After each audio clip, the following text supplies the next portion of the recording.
Dun, dun, dun, dun, dun, There you go, perfect intro song for the stream. There, that's what it was. Welcome along to the Mackem Football Show. I'm on for the Mackem. Today we've got a more refined cast of guests. We've got Andrew Westrain, is lovely. Is that 2017 kit? Oh mate, I don't know the exact year, but I do You've remember got Tony Barini on the when back. they had on it. Oh, have you got in the 16, name? 17. I don't know who I've got. Have I got anyone on the back? No, I ain't got No. anyone on the back. One with, and I put Coney on the back. Clean slate. I know Barini Stephen did the Pienaar. ad. I remember that. Stephen Pienaar. That's what comes to my mind with that shirt. Oh, that's not a great one though, mate. Obviously myself here. And to the back. You got Paul Wilson by himself this time. No Michael. Welcome along, Paul. Good evening, everybody. Good evening, Acacia. Welcome along in the chat. I get to call it out this time. You got Alan. Hi. Oi. To the point. I like it. And finally, Jacob, aka Yorkshire Mackem. Hello. I did a Good quick evening. Google there, like while we were waiting, while we were doing the intros, and this is 2016, 2017. I was close. One year, far away. 1 year out. What a crap season there that was. I mean, we've had worse. We've had worse. Yeah, it's all about the kit. As long as it's not that green one. Mate, we hadn't had a kit as good as this for a long time. I like the current one. I like the current pink one, but we don't use it. We've used it in 3 games. Yeah, I like the away shirt from 18-19. You know, that black and red one. That were a nice one. I'd have that. I'd have a. If I had a favourite, it'd be one of the Hummel away, either gold or the white and blue with the squares on the sleeves. That's probably my favourite of, or the blue. In fact, all the Vauxhall kits were the pretty good. Vauxhall ones are decent. Yeah. Yeah. I like the Veg Party era as well. I quite like. Yeah, Rich Party was alright. I quite like the Lambton's blue. If you remember the Lambton's blue with the stripe along the midriff, the red and white stripe, and it was blue. And there was a white strip not long ago. I can't remember what season it was though. All white it was. I like that, to be fair. And that's it is. There was a away kit we had in the 16-17 season where it was a blue stripe. Yeah. Going across. Diagonal. Yeah. Lines. I mean, there is a couple of kits. I might do a little poll, see what our favourite is, and we'll do a little bit of all time. Yeah. We got that. Copy. Peter Man. Cabby man. Cool. In the place. Hello. Yes. Oh yeah. We've got Mackem Cabby joining us. Welcome along, mate. Thank God it's gone. Oh yeah. Okay. No idea. Go on, Alan. The pleasantries are out the way. We're kicking this off. Yeah, we're kicking it off. We've been talking about kits for a couple of minutes. Tight schedule today, mate. So the main thing we're going to discuss is, well, there's 2 things. It's the RWA, the Red and White Army meeting with the club, what the fans have been having a conversation with the club, and then secondly, the transfer stuff or lack thereof. I'm getting a little bit peeved and bored. We're avoiding Beale altogether today, mate. I mean, Beale, we can't avoid it. It's just a part and parcel of it, but it will. That'll just happen naturally anyway. We'll start slagging him off. I was just going to say, I mean, it's not a set agenda. Seen his pre-match. Hey, there's the lad there. I have seen his pre-match. It's hard to avoid him, innit? Especially with that mole on his face. Are you talking about Cabby here or Beale? No, Beale. I reckon Cabby looked a bit like Beale if he took his glasses off, like. And had hair. Oh, that's funny. Right, so meeting minutes. I don't want to. Obviously, we can go line by line, but I want you to just pull out. It'll be a long time, like. Yeah, I just want you to pull out the go-to statement that peed you off or got your interest up the most. I'll go with you first, Andrew, because I think you've literally read every single letter in that thing, and. Well, it was a slow work day, mate. Fair enough. So when it came out, I was like, right, I'm going to give this a read.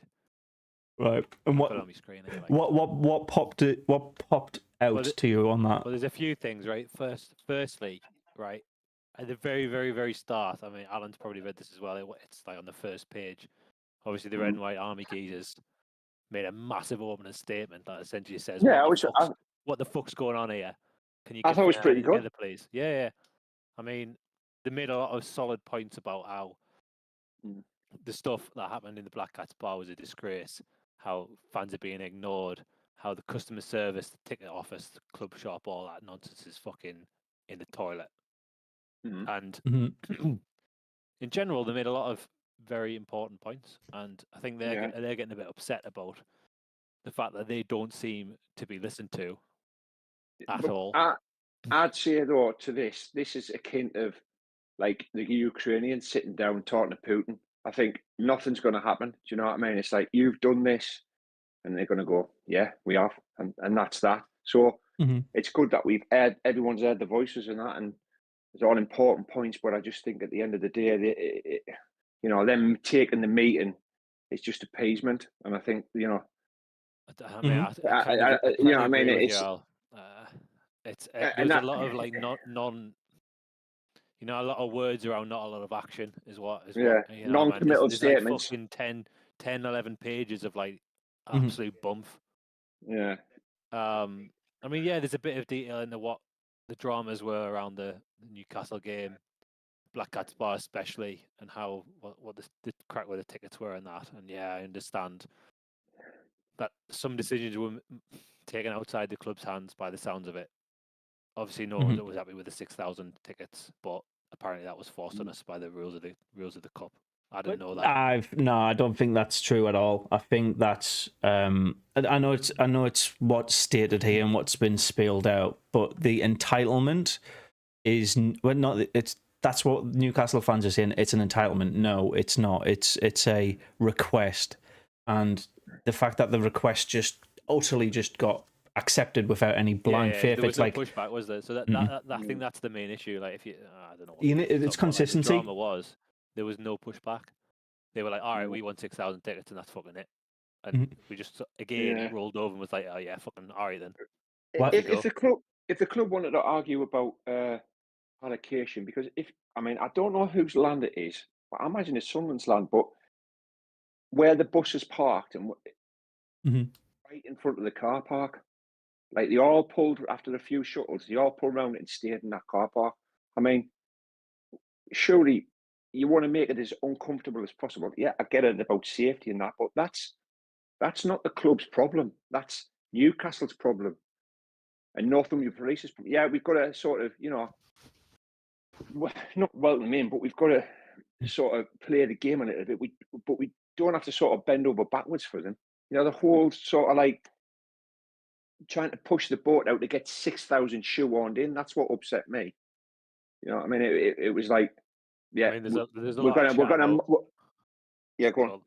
Yeah, there's a lot of chat about how many tickets they got and where they were going to sit and that. And I mean, the first thing I said was when I found out they were getting 6,000 tickets, is, oh well, they're all going to be upstairs, aren't they? Apparently, that wasn't possible for safety reasons, because they couldn't. I can't remember the line exactly, but they couldn't guarantee. I'm just having a look for it now. Yeah, couldn't guarantee that all the fans would have been searched. We wouldn't have been able to carry out the enhanced searches required on 6,000 fans housed in the upper tier only. I mean, that to me sounds like a load of fucking bullshit. Why? Because you couldn't be asked. Yeah, well, they didn't give a reason. That was it. For in quotes, safety, we couldn't carry out the searches required.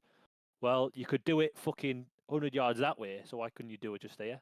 Different steps. Doesn't make any sense to me at all. Sounds like that bullshit. Bottlenecking. Like that bloke at the Chelsea, remember that one who was searching people to go into the Chelsea Stamford Bridge when he was at least touching them.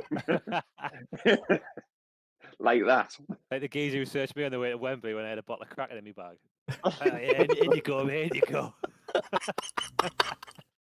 Did you just admit to smuggling in alcohol? No, it wasn't you. I mean, I saw someone that's happened to someone else. But you know what?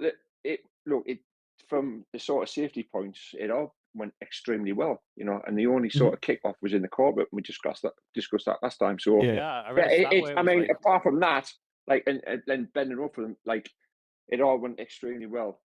Yeah. Side. So that was pretty good. You know what I mean? But it's still the fact that we still think it was a big money push. They could have pushed back and said, you're not having that many. You know what I mean? And again, I just think that the thought that Derby was going to be like, oh, this is Sunderland Borough. This is what a derby's like. They had no fucking idea. Do you know what I mean? Yeah. And I think it says that in that statement. They were sort of like caught by surprise. You know what I mean? So yeah, I mean, that, to me, if you're caught by surprise by a Sunderland Newcastle derby, then something's gone wrong along the line. Like, because you've got one of the most naive people in the job. Yeah, man, come on. Yeah, that's Steve Davison. He's supposed to be a Sunderland fan, like a lifelong fan. Truly, you know, he understands. You know what I mean? He's CEO. He's from Sunderland. Apparently, he's been a season ticket holder forever. Like, how does he not know how it's going to go? Do you know what I mean? And if you look at the Babylonia, but like if you look at the internal investigation, there's one bit that it says, he states, this says SD, added that the investigation is ongoing and out of respect for those involved, it would conclude internally. Right. Yeah. Why? Okay. Why? Because you don't want to know who made that. We want to know who made the fucking decision about the Black Cats. So the thing is, do you know what I mean? It sounds we don't want it to be a secret. Oh, look, we come to this conclusion, but we won't tell anyone. In that same block, says KLD stated the club will take serious action and the outcomes will be communicated as transparently as possible. Yeah, and then in brackets, action point. The next line below that, he added, investigation will conclude internally, and that'll be it. Like, it seems to me like we're not going to get to the bottom of this. Or at least it's not going to be made public. Yeah, echo out as a joint. Unless we keep pushing the, you know. Yeah. But again, I don't know how much sway this red and white army have got. I don't know. You said so much that they haven't really. Nothing's actually materialised. You know, nothing happens when it's just like a. Well, I think I read on the message statement, like they're like essentially, we're telling you all this shit, right? And we're just getting fucking ignored. So.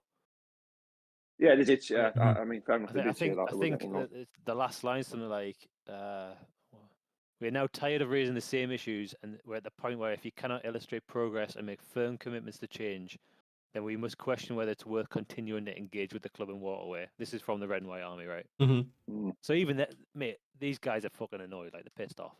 Yeah, they are. Yeah. Yeah, but it's. Hello. How's things? Catch me up. All right, we're talking about the meeting minutes. The first thing we're obviously talking about is the whole Newcastle allocation side of it and the action points from on the back of that. Was just brought up, taking serious action and not communicating with the fan base what's happening. The sway that the RW Red and White Army, the Red and White Army have on the ownership of this club, I think is a lot better than what it's ever been. But again, like they said there, they're not getting any action points actually materialised. I think like Alan said at the start, like they're being paid lip service to, aren't they? Like, oh yeah, we're gonna do it. Yeah, we'll do this, and then it turns out nothing fucking happens. Yeah, but we're 50 plus one, push the agenda. I mean, let's get a banner going. Sign that change.com fucking petition. Is this just an opportunity to plug? Really? Yeah, put it in the chat, mate. Put it in the comments. You can do that on YouTube somehow, can you? I'll have to use my. I'll do it in the description after and stuff like that. When this gets uploaded. I'm really flying. It's got 6 signatures. Well, one of them's fucking me. One of them's me. I'm definitely as we're going. The thing that got me about the minutes from the Red and White Army is that no one put the ultimate question to the board of what do we have to spend. Do we have to sell to spend? Yeah, but that wasn't about that. Yeah. This wasn't about that. Yeah. Go on now. By the way, at the end, you know what I mean? It's a totally different. But again, but that's like right. Press conference and horrendous press conference, and then he said about a tight budget. No, I didn't know. I didn't know we had a tight. Well, I'm just would have mentioned about spending. He had a tight budget. Yeah, right. So I just go over what this is, right? So it was obviously introductions. Then it was about the FA Cup's third round stuff. Off the back of that, the allocation and stadium configuration. Off the back of it, stadium displacement of the fans with season tickets. The Black Cats bar itself, an investigation, the fan consultation or lack thereof. Then they move on to a completely different tangent, which is about retail and ticketing, the customer service, and the kit with retail. Yeah, well, I'll ticketing. summarise it all for you, right? Yeah. I'll summarise the whole thing, right? There's a load of promises that things will happen very soon or in the near future, and not a lot of substance there. Yeah, right? That's the crack, right? You can read the 11 pages if you want, but there's fucking nothing. There's no commitment to anything other than see it down the line. It'll be all right. I've read it, and it's things like that you'll notice, but you won't shout about. So you're going, "My ticket works." You know what I mean? Oh, the painted. Sure, that's the fucking bare minimum. Yeah. Oh, the painted Queen's bar. Oh, you know what I mean? Little shit like that, like you won't even be bothered about. You know what I mean? That's why it's I don't know. It's a bit empty, if you know what I mean. But the only interesting bit is up to the Black Cats bar sort of inquiry, and after that, it's like what I found was things you should be doing. They on the tickets alone for the Black Cats bar, right? So I don't know, I can't remember what the numbers were exactly, but it was there's something like £500 a ticket, and there was 300 of them in there, plus VAT, plus right? VAT, So I think, you're talking 200 grand. You're talking 200 grand there in ticket sales by itself. Yeah. Right. Yeah. Like, I mean, that is money. Pretty incredible. Yeah. But then it's not about making. It wasn't about. They didn't open the Black Cats bar just for a purely financial perspective. Oh, but by the way, I made 200 grand on ticket sales. They could have shut the Black Cats bar. Yeah, they could have. They could have shut it. You know, they didn't have to do that. You know what I mean? They were just squeezing as much money as they could out of Newcastle.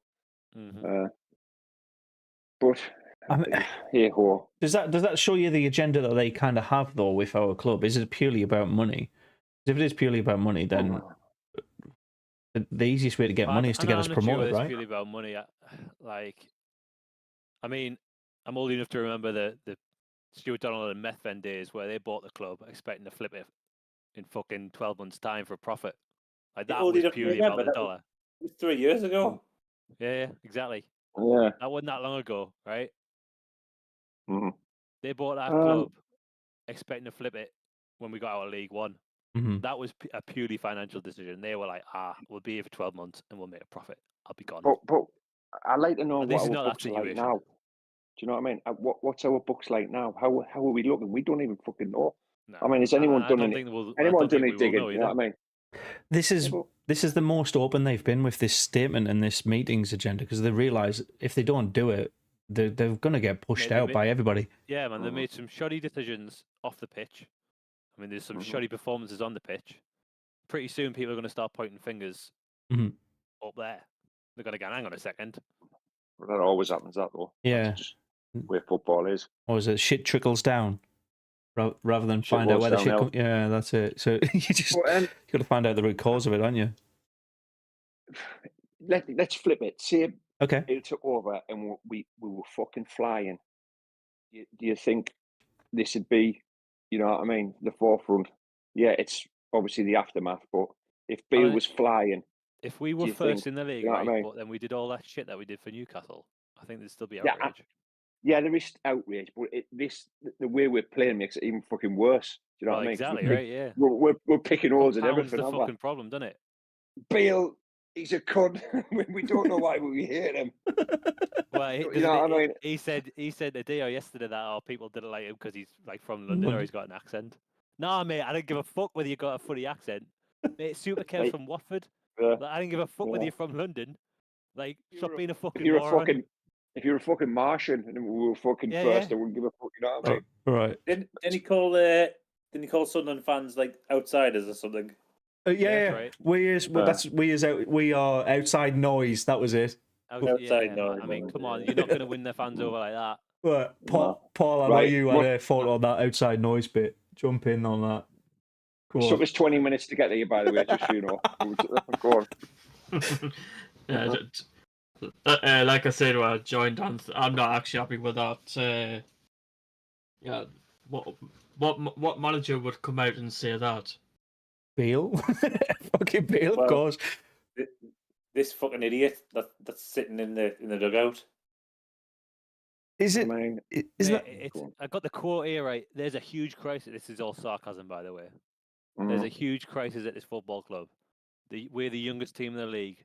We haven't got the biggest budget. We're sat where we are, 3 points outside the playoffs with the home game coming up. I'm a bit perplexed and bemused by the outside noise. Mate, what the fuck? Does this guy understand that he's already not well liked? And that sort of statement with that sort of fucking inflection ain't going to win him any fans, man. I mean, he worked at Rangers. I mean, surely knows about outside noise. I mean, mate, they're fucking put off if you fucking one loss, and they fucking want you out. You know what I mean? So I just think, he doesn't. You know what I mean? I just think this guy, like, you give him, like, maybe he's just really, really bad at communicating. Do you know what I mean? Like, there's some people who've got like charisma, like, and announce to bat it, right? Yeah. Maybe this guy he's just not a good communicator. He's just bad in front of the camera. And he, like, you know, the reason he gets jobs at night is because he falls back on like we were discussing before. He falls back on the stats and the analysis and the data. But like, he's just a bad communicator. Maybe that's it. I don't know. The thing is, though, maybe he's just a fucking imposter. No, the thing is, massive ego. I think he genuinely has something like Asperger's. He must have the way he communicates. It's very on one-to-one. He clearly does a very good job at communicating his point. When it's to everybody, he narrows it down, and he doesn't have a set cadence that works. He tries to appease everybody, and he appeases nobody. I think it's just how he is as an individual. Like, he's clearly really good in interviews. He's really good at pointing out numbers, but when it's outside noise, he's obviously got some about him. But I think just when it comes to like communicating with the fans and the populace, he fucking cannot do it. He's the David Brent of the management world. See, David Brent's actually liked by David Brent is actually liked by his employees. I can't say that. Not in the program, he's not. Not in the program, but no, he is. He's funny. He is. It's just like it's cringe. It's just pure cringe. Also, Elliot's got the David Brent line. It's you're hard. That's funny. Just Elliot's comment has got me absolutely in hysterics here. Jesus, might have to leave this live. Too much outside noise going on. Cabby, I see what you did there. I like it. You've been awfully quiet, Cabby. I was gonna say, should we get spit it out? Spit it out. Yeah. You'll have someone to say. No, I've just been quiet because I've been sitting here quietly taking my turn and listening to what all my other lovely Sunderland fans have to say. Good contribution. Have you got a thought on this though? Have you got a thought on the outside noise side of it? How Beale is communicating with us or the club? What, Beale just himself or Beale and the owners? How the club is communicating with us via Beale, via this, what do you call it, the collective meeting thing? I think that is just an absolute waste of time, to be honest with you. The collective meeting, I mean, it's just, you might as well just not have one. Because nobody's any of the wiser, to be quite honest with you. But since KLD's been involved, it's like us fans are invisible. It's like we're not here. Yeah. You know, I mean, look, you can't tell me we live in the world of social media now, yeah, where everything's posted online, this and that. You can't tell me that speaking of KLD has not noticed every single Sunderland fan kicking up saying, "Do not get Bale, don't get him." Rangers fans kicking in saying, "Blah blah blah." If that isn't showing red tape or alarm bells, and they've still just ignored everything and just gone ahead with it, what does it mean? What do you think the owners think of us? You know what I mean? It's like, do we not matter? You think we're taking in at least consideration? That's what I think this thing is. I think it's tokenism towards that. He probably gave it a quick thought and then was like, "Oh well, I've got the money. Get Bale anyway." Yeah. Quick thought and then just say, It was interesting in his press conference today or whenever it was, where he was like, "Yeah, people didn't want me here, so I've just got to take that on the chin. I'm a big boy, I can handle it." Well, obviously you fucking can't handle it, mate, because you've lost 4 out of 7 games. It's beginning to look like the club's too big for KLD. Honestly, he just doesn't know what he's messing about with. For you, it's like, you know, when you walk into the ground, it's Premier League stadium. You walk into Premier League ground without a shadow of a doubt. You're not going to get this club up the football pyramid doing the cheapest way. It's just not going to happen. It just won't. And I don't know when it's going to sink in to the owners the fact you can't go up with bargain buys. It's just not. You might get a small diamond in the rough, like you Ross Stewart or you Kevin Phillips, but they are rare. They are rare. And as we've seen, Kevin Phillips when he posted, he put a statement up, didn't he? Basically saying, you know what, you're not going to get the top 6 or the playoffs just bringing in youngsters from Eastern Europeans. You've got to have a well balanced. You've got to have experience. Eastern Europeans. Yeah. Ukrainians. Yeah. But that says to me that Mowbray did a better job than we know did a good job.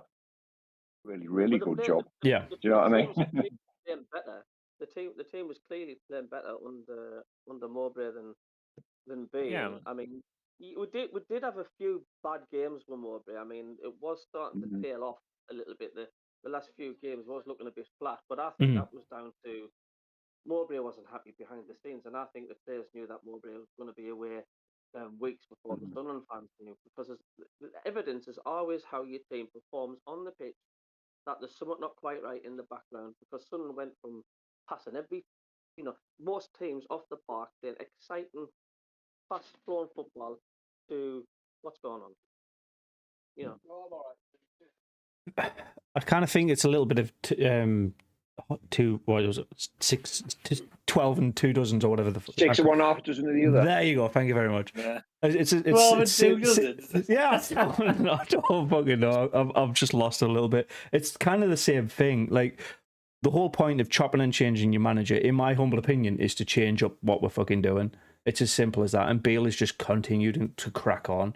So if on the way out of Mowbray, it's, we need to change this. We've been sussed out on now. Like, we can't beat park the bus teams, and then we just put out the exact same fucking shit. We don't start strikers. I mean, it's really interesting you say this, because again in his press conference today, Bill was like, "Oh yeah, we really struggle when we got teams who just park the bus." But yeah, fucking pretty much every team's going to come and do that, because we kind of break them down. So he is aware of it. Crap tomorrow against Stoke, and they turn us sour. Do you think that potentially could be Beale's last game? I hope so. No, I don't think it will. But I hope it is. But I don't think it will. I hope so, but no. I honestly think, mate, that easy until the summer. Yeah. I think if we'll scrape a win, we'll get a draw, we'll lose a couple of losses, we'll get another win. He'll scrape us till the summer, mate. They don't want to change again, because it means they've made a mistake, and obviously don't want to admit them. No one wants to admit they've made a mistake. Like, but Speakman and Kildee definitely don't want to do that. I think it'll affect what players we could bring in this transfer window. The fact, like, hey, look. We're not, with 5 days left. We're on the 20. What was the date now? 26. Yeah, I told you last week it would be late, and I tell you what. Look at the inspiring people we've been linked to. A fucking 20-year-old from fucking Barnsley, or that sounds like it's happening. Like 23. A utility player. Like, utility look, player. He might come here and be fucking mint again. Fair enough. That doesn't inspire me. On him, Speakman said yesterday that apparently that deal's off now. Is it? Right. Oh, there you go. The only signing we've announced, by the way, as a club, is Trey Ogunsoyi joining the professional outfit, which basically means he goes into the under-23s. We've signed an academy player up a tier. That's it. Like, nobody. So I read an article earlier on today. If we're going to talk about transfers, what Speakman's been saying. And he said that we've made like a couple of permanent offers. So as in we've made offers to some people to come and join on a permo, and a couple of loan offers. Right. So obviously that's in their hands now. Like, he's upset. Like, it's not an issue that we don't have the finances. It's that we've made an offer and we're waiting for a response. So it could be last minute, which it's going to be last minute. Always right? last minute. Which means the offers are not viable enough for that person to go, fucking hell yeah, let's go. But I did say that we should hit the low markets, didn't I? Last time we were just. Well, it sounds like we are trying to do that. But historically, we should. I know we should be looking at Premier League teams and their academies and stuff like that. We did last season with Sims, Gelhardt, all of them, Clark, all of the Roberts. All of these players come from Premier League teams, but now we're linked with League Two players that are like exceptional in their league. That to me is a sign of, again, regression rather than progression. Do you know what I mean? Look at down the road. Look down the road. Obviously, Steve Gibson won in Borough. No, he does marquee signings. But look who they've just brought in. Do you know what I mean? After him as well. Yeah. Oh, Luke Thomas. They brought Aylan in, haven't they, from Leeds? Oh, right, okay.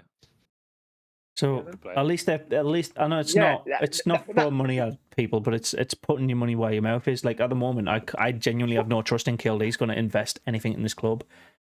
If we brought Aylan in, we'd be like, oh, fair enough. He can do a job. Solid. He's steady away. You know, he's a solid player, solid pro. Mm-hmm. You know, that's exactly the sort of professional you want, right? And that's what. Yeah, for making a statement. Yeah, we want to progress, and this player can progress us up the league. We're not making that statement. We're going, we'll get this fucking bloke from Barnsley who can play anywhere. You know what I mean? Who well, I haven't seen him play, but who Aylan is, I know what standard he plays at, but I don't know this fucking bloke from Barnsley is. You know, I think the majority don't. The thing is, this geezer from Barnsley is the typical fucking KLD signing. He's 23-year-old, which means he's going to have resale value down the line. He's played in a couple of, he's played for, he was at Millwall last season, wasn't he? Like, he can play in a lot of different places. Everything seems to be that, make this the perfect sort of signing for him. Like, I mean, it's not inspiring. I understand what you're saying, but it fits the bill. It ticks all the boxes. It fits the bill, but that like Smith says, that's not progression. That's just keeping us afloat and steadying the ship. That or even regression. Yeah, there's also go on. So there's another sentence that Beale said about the budget. Like, why have we not got budget? Yeah. We've got a millionaire, multi-millionaire owner who's coming into a billionaire owner. Where's his cash flow into the club? Isn't the whole point of having an owner with that kind of capital there to invest in us? We don't really know. His family is. The Dreyfus family. Personally, yeah. Him personally, he might not be a billionaire, but his family is rich. His dad had a big stake in Marseille. I think he was a CEO of Adidas at some point in Germany. He made a lot of money. And his own helicopter. I don't know. He probably had a few helicopters. Big staking thing is like Jacky White. What? What's that about Jacky White? Did I say something about Jacky White about it? I heard KLD's got to Jacky White is what I heard. No, you're talking about the family. So he's gonna find his next fucking signing. Queued up at the fucking butcher than Jacky White's. the greengrocers. Do you know what though? I'll have a pound of bananas. KLD couldn't afford a steak in Jacky White's. Never mind, his owners have got steaks everywhere. So on the top, it was sponsored by Jacky White's Market. I'll buy it. That'll be our next sponsor. The bridges, can you imagine? I reckon it'd be the fastest selling Southern shirt of our time. No. We had the carrier bag fucking kit earlier on, but no. The whole point around that is just like, are we actually going to get him gone before we actually see any progression? And I mean him as in KLD. I think Speakman's actually doing a half decent job. I know this sounds really bizarre considering who we're bringing in. He does do. We've said this before. He does do a good job. He has, he's picked a few good players, and they've done all right. But we can't keep doing it forever. Do you know what I mean? He's got a remit, and he's got to bring in a certain sort of player. And to be fair, he is going to run out eventually, though. You can't keep finding like that fella said. You can't keep finding the old diamonds in the rough. It's going to run out, and we're going to start signing duds. We're going to go, well, he was shit. Bradley Dack, there's one. He's shit. Dylan McGeoch. We'll never see him again. Dylan McGeoch. That was before KLD time. He'll be a Birmingham mate in the summer. We'll be like, come on, let's go. Have another year. Pritchard, Roberts, yeah, all of them gone there. To be fair, I read that Pritchard will be. Well, I heard that Pritchard is looking to reunite with Mowbray. And I know there's also been some little whispers about him getting offered a new deal. I think Croce said something about that, but maybe it's shit. I mean, I'm not taking that deal. I'm going to fuck off to Birmingham. Do you know what I mean? And then someone can turn around again. We did offer him a deal. You know what I mean? Didn't accept it because obviously you don't stick with toxic politics, do you? Didn't accept it because the gaffer that brought in is a fucking moron. He was worked out fucking day one. And all the old pros are like, this guy's a fucking joker. Going back to TLD's money, though. The new deal for, and it was pennies. Striker, can't remember. It was pennies, and he fucked up somewhere else. Is that Ella Sims? Do you think Bale's lost the dressing room, or do you think he's just lost the dressing room as early as what he has? I don't. Lost the plot, mate.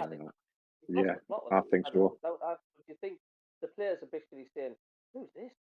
What's going on here? Who's this man?" Was having a go at him on the fucking pitch when he came off the other day. Like, well, we'll see tomorrow. We'll see tomorrow. Season professionals. Like, we'll see tomorrow the player. I don't think he ever had the season. Personally, I think he's been sussed out. He's been sussed out fucking day one, and they're like, this guy's a fucking moron. He's not sticking around. The fans don't like him. Can I just go back to KLD's money a minute? Yeah. Go for it, Al. I just want to say, I know he's supposed to be a billionaire and his family worth money, but has he got access to that money? Because, you know, when things are tied up with trust funds and stuff like that, and has he got, you can say his family's worth this much, but has he got access to that? Do you know what I mean? Was it just a front to get or the is club? It just like, yeah, that's what I'm trying to say. You know what I mean? With my limited economics knowledge, I just think he can't dip into it because surely. I'd imagine how it works is he gets like at the start, like, I don't know, at the start of the season or whatever, he gets like a pot of money. I'd imagine that's how it works. He goes, you've got like 50 million to spend this year, but that's got to cover everything. I just made that number up. It could be completely, like, I could be wrong, but I'd imagine. Do you not think the fans need to know this? Do you not think we need to know this? You know what I mean? It's our club. We need to know. We need to know this, how it works. I don't think it'll be communicated at all. But why would you? If you were him, would you be given that information? Nope. But it gives the fans false hope. If you think, my owner's a billionaire, he's definitely going to put his hand in his pocket. Hold on a minute. 3 seasons and we're fucking still giving people fucking, you know, peanuts or no, you know what I mean? Yeah, a fucking lifelong fucking shopping cart at Jacky White's Market or whatever they're offering. Do you know what I mean? It's this podcast needs to be sponsored by Jacky White. We give a fucking shout out. Jacky White, class though. Fucking hell, man! If you're watching and you're from Jacky White's Market, get the fucking sponsorship on. I'll do the ads. It's such an iconic place. So come on, Jacky White. I think the smell. The smell. Iconic. Alan, you're not selling it, Al. Come on, this is a serious opportunity. Yeah. It's iconic. Good pig stockers from Jacky White's Market. No. I tell you where's good at Jacky White's though. You don't have to go far into Jacky White's. The milkshake bar. You can get like a good milkshake there. You just have to creep in. What sort of milkshake? You'll be in and out in 5 minutes. David, what sort of milkshakes can you get? Can you get any? Can you get banana? Yeah, banana. Can you get like sweet, like, you know, like Palmer Violet? Yeah, you can have any of those sweets in that in. Wow, that sounds really good. What was that place called again, David? Jacky White's Market. Yeah. Wow. Right, I'm going to smell fish at the same time. As you walk in through the doors.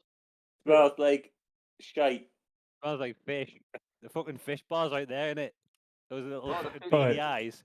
Do you want me to? It's absolutely lovely smell when you walk in them doors. I'm going to move away from whatever Cabby eats because it's always horrific. I've pulled up a lovely little graph and bar chart that if for the number nerds. For the number nerds, yeah. What's it about? Is it about Jacky White's Market? No, it's about Sunderland of all teams. Like that. Yeah, so Sunderland, we've got Jacky White. You can see the financial report and the liabilities from the last 20 years or so. You can see our Premier League era, and then around... What's that massive dip, Smithy? That massive dip is the double dip in our spend. That is Will Grigg. That double dip is Will Grigg. Cheers, Grigg. Will Grigg. 6 million. Yeah. So you can see... Was Jacky White's Market closed? Yes, it was. Yes, it was. But the grey at the bottom is how much debt we're in at any given point. At one point, we were in £300 million worth of debt. Now we're at about 25. So, with KLD and his current ownership, we're becoming more sustainable. That's the buyer, right? Mm-hmm. So, someone explain. It needs to be explain like I'm 5. Layman's terms, please. Yeah. In short, we're becoming more sustainable, more profitable, and more responsible as a club. We're not tying our assets and our value down to purely players anymore. Our profit and our spikes are from player sales. So it does look better under KLD. This graph is very steady in the Premier League, and as soon as we go down, we're fucked. So right, I kind of agree. Does it say produced by KLD? No, it's literally what's submitted to Company's House. So you have to. You can get on Company House, can't you? Yeah. Yeah. So it's any business. Any business at all. You can do it for any ownership as well. So you can see everybody who's tied in with the club as well. So I look at this shit way too often than I should, and this is where I get like most of my is he actually investing in the club? And when I look at this, the answer is always no, and that's why I always think, until he actually puts his hand in his pocket, we haven't spent anything since 2017. As a club, we haven't spent anything over... That was Didier Dongle, wasn't it? Yeah, we haven't spent anything over 5 million in any transfer window since 2017. That to me is scary, because we're literally, with our player signings, we are looking at the bottom of the barrel for everything. We've just stopped investing in our players. I mean, we're investing in youth, which is the model, which people keep on bringing up. But model. Yeah, but the model is Alan, there's your model. Get the player young, build up their asset value, and sell them. The prime example is Ross Stewart. We got him in League One, and we sold him for 20 times the profit we bought him for. That's what it's about at the minute. If that's what KLD's about, we don't need that. We don't want that. We want somebody who's Premier League focused, not profit focused. When does that, like, from that trajectory, when does it change, or does it ever change? Do you know what I mean? It's whenever they submit. Looking at that, what's his goal? That's the problem. These are the Red and White Army groups, and the press conferences should be telling us what his goal is. All we as a fan base, we've attached the model phrase, and it doesn't fucking make sense to me. Like it is just what we are seeing as a result of his plans. But he's 3 years into his 5-year plan, and I still do not know definitively what his plan is with this club. Do you? My plan is try and get us to the Premier League by spending as little money as possible, and then we'll see what happens then. We've got the 19th budget. I think there's 5 other clubs with lower monthly spend than us. That tells you everything you need to know. We should be, if we're literally looking at wages. We're already behind, aren't we? Teams that constantly get relegated from the Premier League with the parachute payments that they've got. You know, how we're going to compete with the 3 teams that's always going to get relegated with the millions they've got? We're just going to keep trying to do it on a shoestring. We're never going to get the automatic tower under the current strategy. That feels like a long way away, doesn't it? The Luton model. We'd be lucky to scrape in the 5th or 6th. It's going to be playoffs if we do get to the Premier League. I don't think if the way KLD is going, it's not going to be top 2 because we're miles away. From there's even a gap now from 3rd and 4th. Never mind 2nd and 3rd. Miles behind 3rd and 4th. This season's a bit of a freak one though, because whenever teams normally drop, there's always one of them that like proper fucks up, and we were a case example of that. We double dipped, didn't we, when we came down? This is the only year where all 3 teams who were relegated are in that automatic promotion push. It's been a very long time since that's happened. You got to look who's still in this league. Definitely winning the league, like. Yeah. But if you look at last season, it was Burnley. All the teams this season are up there. Leeds, Southampton, and Leicester, obviously. But last season, or this couple of seasons ago, you had Norwich who's dropped off, Watford who's dropped off, West Brom who's dropped off. Everybody, there's always one that just doesn't like fight for it anymore. This season, all of them are like going for it, and I think if those 3 are in the playoffs in automatics, they're going up. All 3 of them. It's very rare all 3 teams bounce straight back up. I think Southampton and Leicester will be going up, and I think Ipswich will just run out a little bit short of steam, and I think it'll be in the playoffs. I think it'll be. I'm constantly I'm surprised every week how well Ipswich are doing. I'm pretty sure like I'm going to get beat this week. Still momentum though, isn't it? In there. Yeah, momentum's a fucking crazy thing, I guess. You know what I mean? Haven't really bought anyone new, have they? It's the same sort of team that came up from League One. Maybe there's a few additions. When you win, isn't it? You're supposed to be addictive when you win. I mean, mentality thing, though, isn't it? It's mentality. Something we don't have. Right. We ain't got that mentality. Yeah. Weekend score. Give me the score. Score. Are we talking about the Stoke game? You Should we do it left the front? That's a big jump. It is a big jump. Let's talk about. 10 to 10 here. Like, Come on, right, okay. Man, good shit to do. Right, we're catching up next week about how shit we went and why is Beale still here. Yeah, okay. We'll move on from that. It's a long conversation that we could have for days, really, until something actually happens with that. Yes. Next up is Stoke City at 3:00. There's only 2 games in the Championship tomorrow, which is really weird because the FA Cup takes up a lot of teams. Come on, Fulham. We'll go edging. So Andrew first. Edge. What's your prediction for the Stoke game? I think it's going to be an uninspiring 0-0 or 1-0. 1-0 to who? Well, I hope it's us, mate. He ain't decided. Get off that fence. I hope it's us. Yeah, I mean, we always hope someone wins, right? I'll tell you what will happen. It'll be fucking shite to watch. It'll be, like, we'll watch it and we'll be like, I can't believe I just spent fucking 90 minutes of my life watching that. Oh, absolute fucking. Nothing will beat fucking us playing Mansfield in the fucking cup. That's the worst game I've ever seen. It can't be as bad as Flannel in defence. I can't remember the worst game I ever watched was it was in the cup, right? And it was a fucking freezing cold, like Tuesday night, right? And David, it was when I had my season ticket with David, right? And he didn't go. Man, say he didn't go, right? So I was sitting there. It was like foggy as fuck, right? I couldn't barely see the pitch, right? I was sitting there with me ma because she took fucking Davy's ticket. not great company, right? Yeah, I watched us get beat 1-0. I remember Januzaj played that day, and he was fucking terrible. Januzaj. Yeah, I'm just going to say it. Januzaj. Do you remember they wanted 10 million for him? Fucking hell. I've seen some shit game, but I'm going to see a game that it's I don't know if it's number 1, but it's up there. Southampton away 8-0. It's funny though, wasn't it? Like after a while, that was funny. This but game it was I'm talking about, Al, was dire, and it was fucking freezing. I don't know if that was funny, Andrew. It was funny after a while though. And I seen a disabled Southampton fan. I thought, I'm going to get out and fight him. That's how bad it was. Can you not remember the Villa game as well though, where we Paulo Di Canio, the Paulo Di Canio one where Benteke scores 6-1 and Benteke scores a hat-trick. 4-0 Villa, we lost him. I watched it at my mate's house down Sunderland. Right, Jacob, what's your prediction, mate, for the Stoke game? I forgot which game we're bloody talking about now. Stoke City. Yeah. 1-1. Not a lot of hope for you two, is it?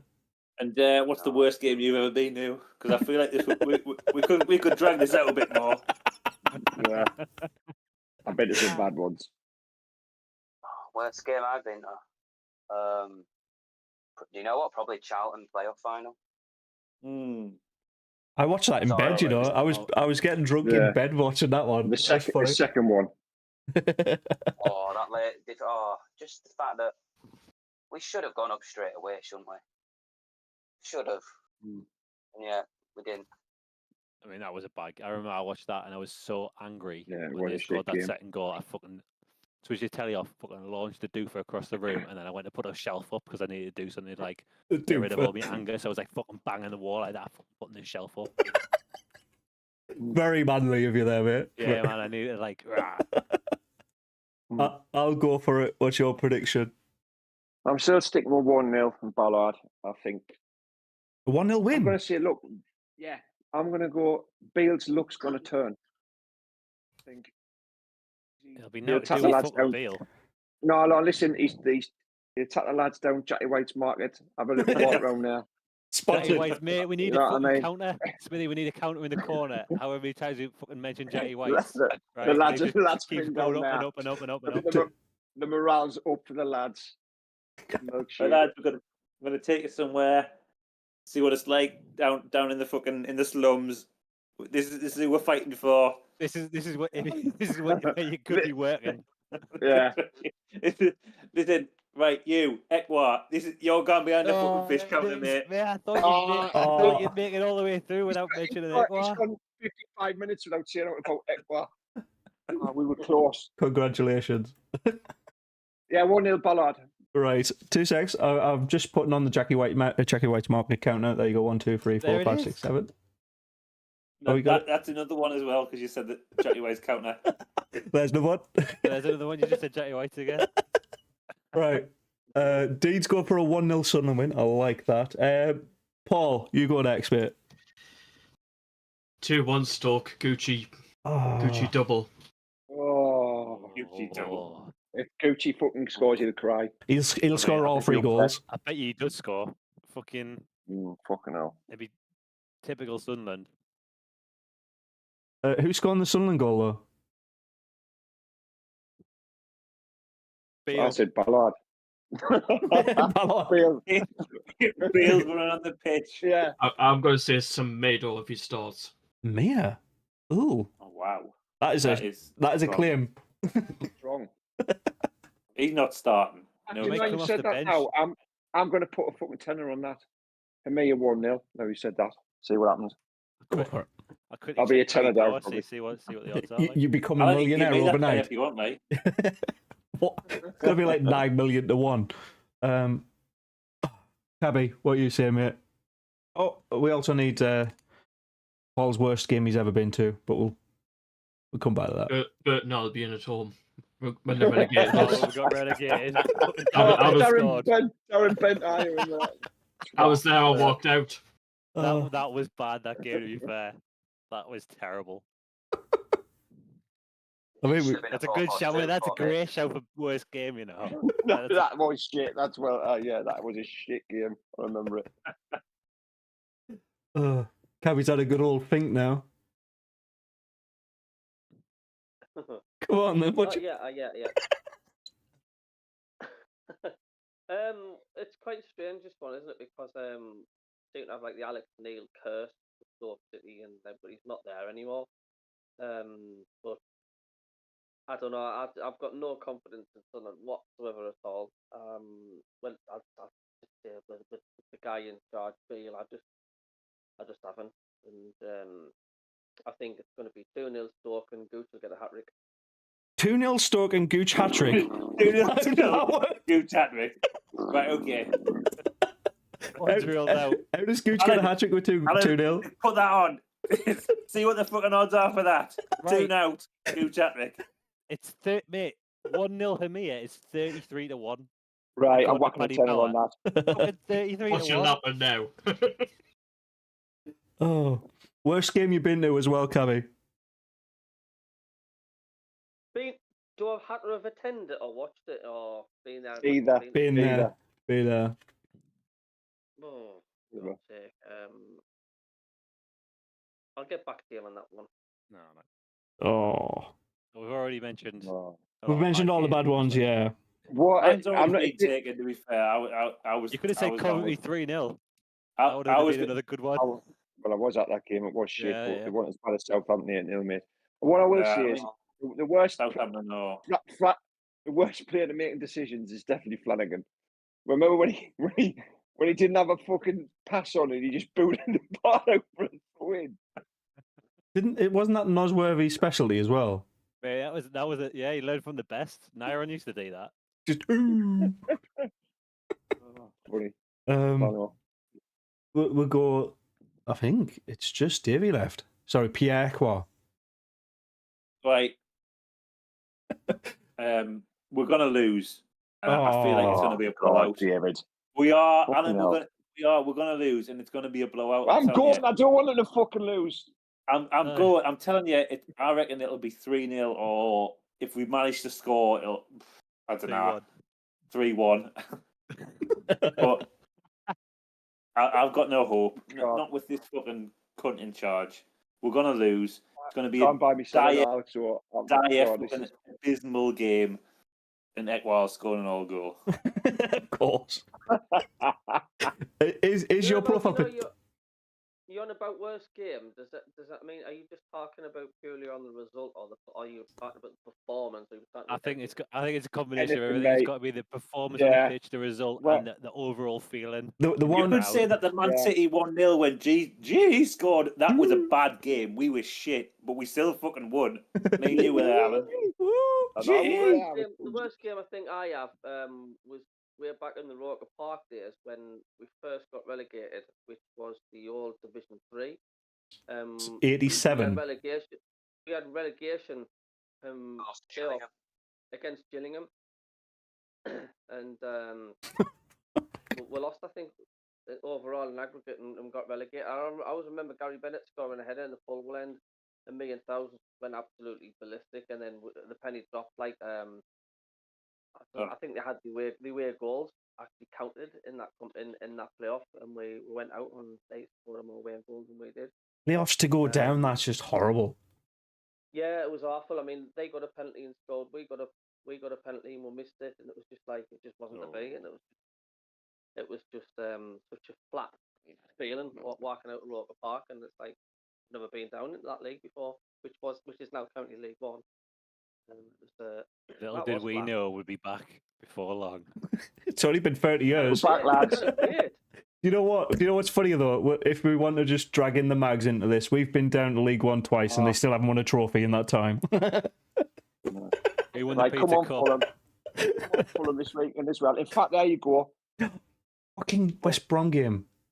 Remember the West Brom game for me is one of the worst ones. No, we went away. We were just parked up a couple of minutes late. We're like, oh, Mr. Goal, get it! Yeah, cheering. Yeah, Fraser Campbell scored. Yeah, and fucking we lost that one 4-0.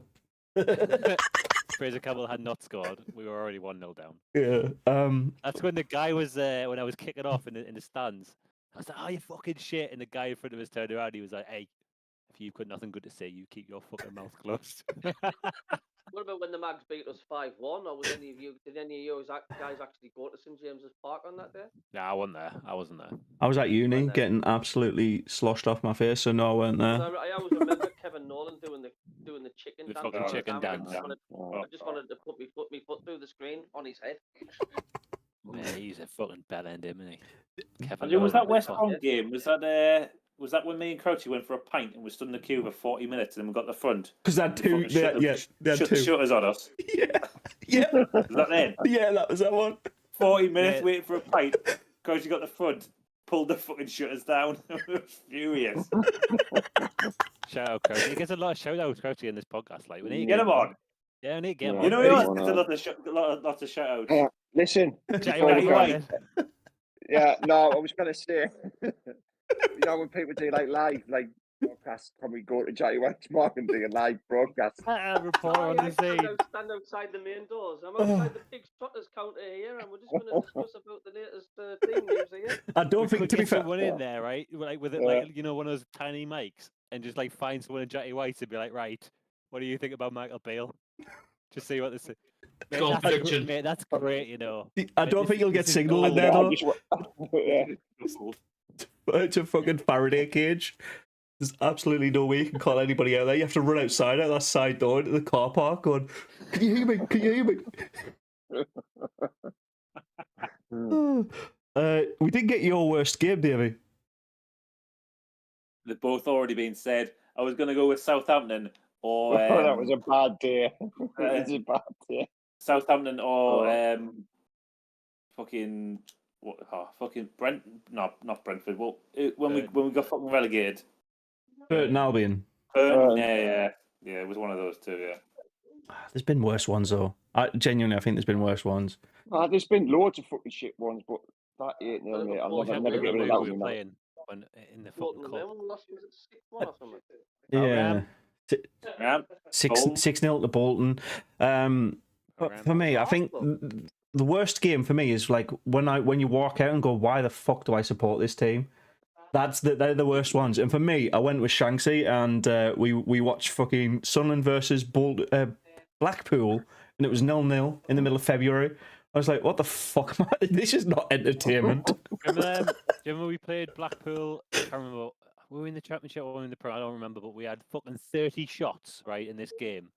Richard Kingston in goal. 30 shots. And we must have had like 10 or 12 on target, right? Mm-hmm. And they beat us 1-0. They had one shot on target. That was Blackpool. That was Yeah, Blackpool. it was Yeah, that's what I'm Blackpool. saying. It was Blackpool. Richard Kingston was the keeper. He got. I tell you why I know that is because he was in Team of the Week on Fantasy Premier League, Richard Kingston. Of course he was. He's only ever. I don't want Richard Kingston. He saves fucking 8 or something like that. Like it was ridiculous. Kingston. Son. Blackpool keeper Richard Kingston. Ghanaian former soccer goalkeeper. Absolute cat. Have a look at how many saves he made. That I reckon it was 8, something like that. 8 saves or something. Why? It's a very typical thing. 2010-2011 season. But there you go.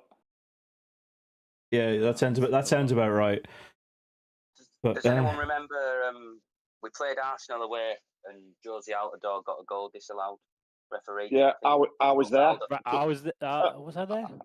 I was there. I remember though. It was he did some like crazy turn on the edge of the box and then curled one in, and then the ref pulled it back for a free kick to us after we just scored.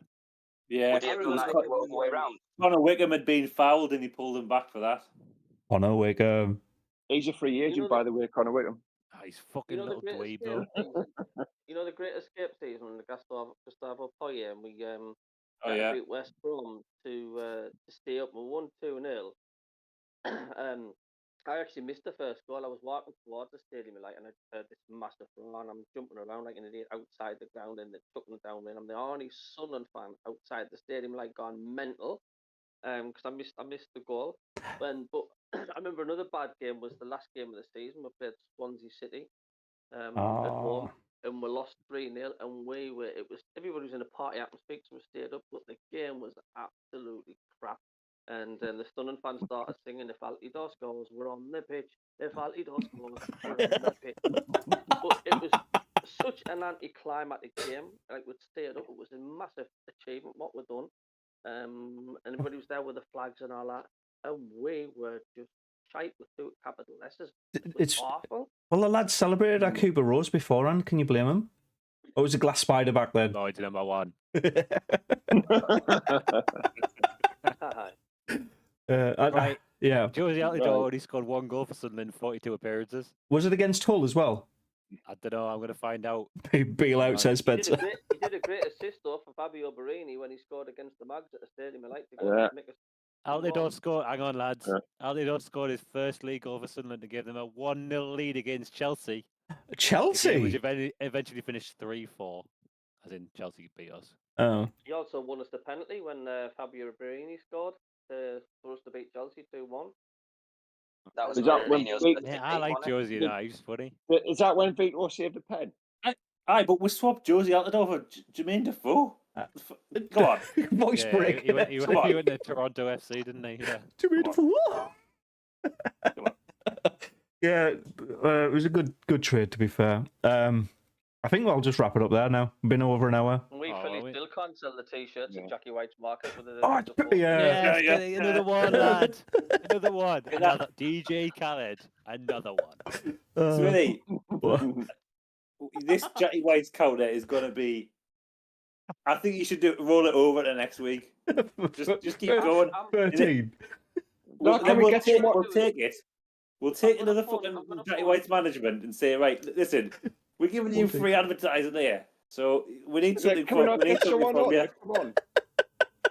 I need a little picture of it there. It really is Jacky White on Company House, mate. Come on, we need the stats of Jacky White as well. Someone who works in the fucking haberdashery, get them on next week. I'm going to go on Jacky White tomorrow. I'm going to see if he'll sponsor this channel. Mate, that's what I'm telling you, man. That's where the new a golden opportunity here. That's where the new club shop's going to be. That's not a bad show, you know. Talking about the Madman, we can say, and just have a little word for our sponsors. You can get 5 pairs of gentlemen's briefs and wife fronts at the underpants stall. A special offer at Jacky White, and that's our mark from our Is it? Put it a strawberries for a pound. Never I've been Sunderland. I always go to Jacky White's Market for all of my general needs. Oh, right. I want to fucking end it there because that's killing me now. Catch you tomorrow, boys. See you later. All right. See you later. Bye. Pleasure, Fuck mate. the man.